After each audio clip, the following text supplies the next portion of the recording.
और अब बात करेंगे उस खबर की जो एबीपी गंगा पर चली तो हड़कंप मच गया।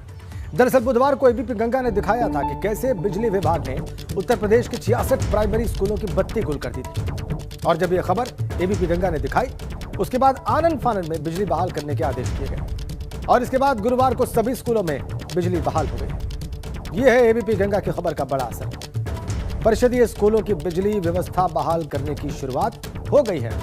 जिया मऊ और भीकमपुर स्कूलों में बिजली व्यवस्था बहाल भी हो गई है। कई और स्कूलों के बिजली कनेक्शन जुड़े हैं। एबीपी गंगा ने परिषदीय स्कूलों में बिजली काटने का मुद्दा उठाया था। शैलेश अरोड़ा इस वक्त हमारे साथ सीधा जुड़े हुए हैं। शैलेश, जिन्होंने यह खबर आप तक पहुंचाई, जिन्होंने बेसिक शिक्षा मंत्री से इस बाबत सवाल भी पूछा, हमें यह जानकारी देने के लिए जुड़े हैं कि एबीपी गंगा इम्पैक्ट क्या है, किन स्कूलों में बिजली बहाल हुई है और आगे क्या योजना है इन परिषदीय स्कूलों की और बिजली विभाग की। कहां-कहां शैलेश अभी और बिजली बहाल होना बाकी है? देखिए, 66 स्कूलों में बिजली तत्काल बहाल करने के आदेश तब दिए गए जब एबीपी गंगा ने इस मुद्दे को प्रमुखता से उठाया। आप को मैं बताऊं राजेंद्र, अपने दर्शकों को बताऊं कि आप विश्वास कीजिए, इनमें ऐसे स्कूल भी है जिनमें फरवरी 2021 से बिजली कटी थी, यानी 1 साल से ज़्यादा वक्त हो चुका था वहाँ पर बिजली कटे हुए। जब बिजली कनेक्शन हुए और तह में चीज़ें सामने आई तो पता चला, तो 1 साल से जहाँ बिजली नहीं थी वहाँ पर भी आज बिजली कनेक्शन हो गया।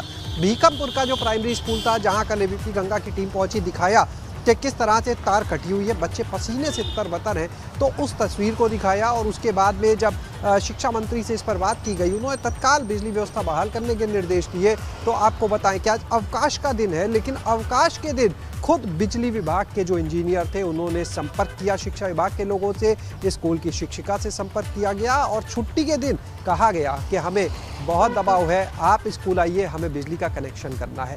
यानी ये असर है एबीपी गंगा की खबर का कि तत्काल इन बच्चों के लिए कम से कम आंखें खुली जिम्मेदारों की और बिजली कनेक्शन हुआ। जिया मऊ का स्कूल जो मुख्यमंत्री आवास से बामुश्किल 1 किलोमीटर दूर होगा या शायद 1 किलोमीटर से भी कम की दूरी हो, वहां पर भी अगर हम बात करें तो पिछले कुछ दिनों पहले बिजली काट दी गई थी, लेकिन वहां पर भी अब बिजली व्यवस्था बहाल कर दी गई है। तो ये 2 स्कूल तो हम देखिए सिर्फ उदाहरण के लिए ले रहे हैं, क्योंकि एक मुख्यमंत्री आवास के पास का है तो दूसरा बेसिक शिक्षा निदेशालय के पास का।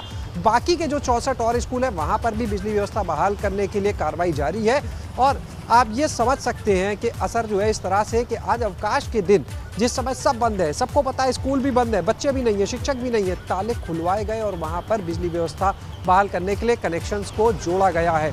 तो ये बहरहाल एक अच्छी पहल, लेकिन कहीं ना कहीं अभी कार्रवाई बनती है उन लोगों पर जिन्होंने ये गलती की थी। अगर 1 साल से एक सरकारी स्कूल में बिजली नहीं है तो हालात का अंदाजा लगाया जा सकता है, तो उन जिम्मेदारों पर कार्रवाई तो बनती है।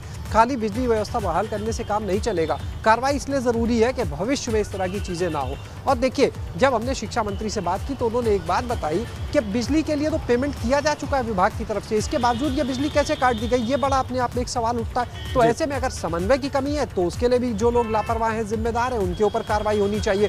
बहरहाल व्यवस्थाएं शुरू हो गई हैं। लगभग ये मानकर चलिए कि शनिवार तक इन 66 में कोई भी स्कूल ऐसा नहीं होगा जहां पर बिजली की व्यवस्था बहाल ना हो, बल्कि कोशिश ये की जा रही है कि आज ही चाहे शाम तक ही सब जगह बहाल कर दी जाए। लेकिन कल भी क्योंकि गुड फ्राइडे की वजह से स्कूलों में छुट्टी रहेगी, ऐसे में ये जरूर है कि शनिवार को जब स्कूल खुलेंगे तो इन 66 के 66 स्कूलों में बत्ती भी जलेगी, पंखे भी चलेंगे और बच्चों को रुमाल लेकर पसीना नहीं पहुंचना पड़ेगा, किताबों को पंखे की तरह हवा के लिए इस्तेमाल नहीं करना पड़ेगा, पानी के लिए तरसना नहीं पड़ेगा। क्योंकि आपको बताएं कि कई स्कूलों में पानी का संकट हो गया था, क्योंकि बिजली नहीं थी, मोटर नहीं चल रही थी, इसलिए पानी तक नहीं मिल पा रहा था, पीने का छोड़िए हाथ धोने के लिए पानी नहीं। शैलेश, इसके लिए आप भी बधाई के पात्र हैं और एबीपी गंगा ने जो खबर दिखाई है उसका सकारात्मक असर हुआ है। बहुत बहुत धन्यवाद ये बताने के लिए कि कैसे ये असर हुआ है। आगे बढ़ते हैं। प्रयागराज में भी एबीपी गंगा की खबर का असर हुआ है। जोशी इलाके में खनन माफिया ने गंगा नदी के बीचों बीच अवैध सड़क बनाई थी, जिसे एबीपी गंगा पर खबर दिखाए जाने के बाद प्रशासन ने तोड़वा दिया। अवैध सड़क की वजह से गंगा नदी की धारा ठहर गई। इसके बाद डीएम संजय कुमार खत्री ने देर रात ही अवैध रूप से बनाई गई सड़क को तोड़वा दिया। सड़क तोड़े जाने के बाद गंगा का प्रवाह दोबारा शुरू हो गया है। हालांकि प्रशासनिक अमला अवैध खनन की घटना से इनकार कर रहा है।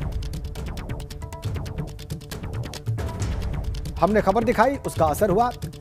डीएम यानी प्रयागराज के जिलाधिकारी संजय कुमार खत्री ने जो अवैध सड़क बनाई गई थी उसको तोड़वा दिया रात को ही।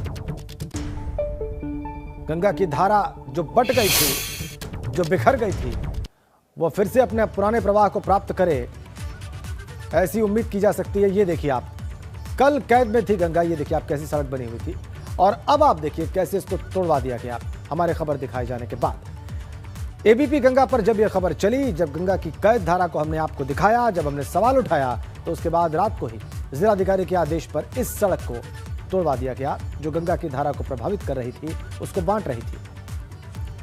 तो कल गंगा कैद में थी, जब एबीपी गंगा पर खबर चली तो गंगा आजाद हुई।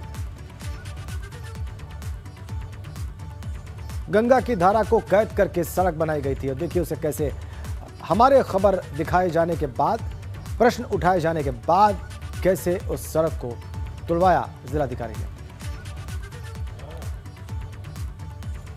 प्रयागराज चलते हैं और मोहम्मद मोइन से जानते हैं कि ये जो कार्रवाई की गई है इस अवैध सड़क को तुड़वाने की, इसके बारे में उनके पास क्या जानकारी है। मोइन,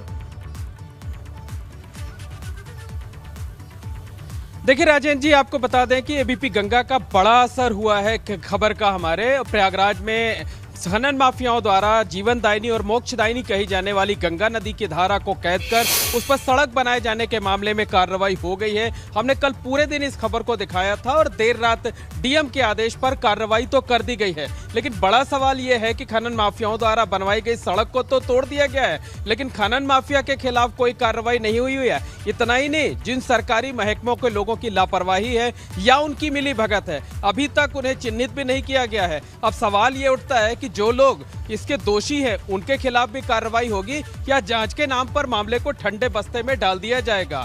तो जो अधिकारी हैं वो खबर दिखाए जाने के बाद हरकत में तो आए, डीएम ने इस मामले में संज्ञान जरूर लिया, लेकिन सड़क तोड़ दी गई। लेकिन सवाल यही है कि जो दोषी लोग हैं, जो लापरवाह लोग हैं, जो जिम्मेदार लोग हैं, उनके खिलाफ आखिर कार्रवाई कब होगी, होगी भी या नहीं होगी, तो ये एक अहम सवाल अभी बाकी है। बहुत शुक्रिया आपका मोइन। ये सवाल है और ये सवाल हम आगे भी उठाते रहेंगे कि जो लोग इसके लिए जिम्मेदार हैं उन पर कार्रवाई कब होगी।